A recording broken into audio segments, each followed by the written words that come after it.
Polèmica a Ripoll després que la filla de l'alcaldessa Sílvia Orriols hagi guanyat una plaça de policia local. La també líder d'Aliança Catalana nega haver intervingut en la selecció, mentre l'oposició argumenta que Orriols va designar el tribunal.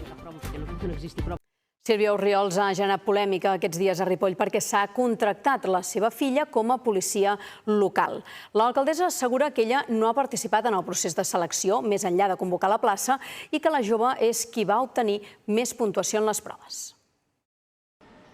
La filla d'Orriols ja era una de les candidates a optar a la plaça interina d'agent de la policia local de Ripoll quan l'alcaldessa va nomenar el tribunal que havia de decidir qui accediria a la feina.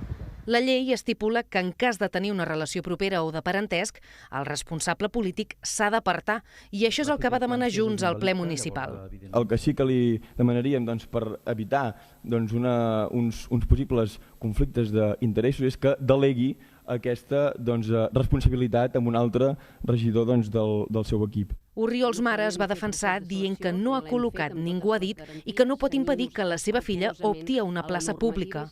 No és un càrrec de lliure elecció que jo hagi designat a dit, sinó que ha passat per un procés selectiu en el qual jo no he participat en cap de les fases. Quan jo designo el jurat és perquè se'm ofereix des dels serveis tècnics exactament qui formarà part del jurat, i no són persones assenyalades, són els comandaments. Concretament, la sergent i 2 caporals que finalment van escollir la seva filla.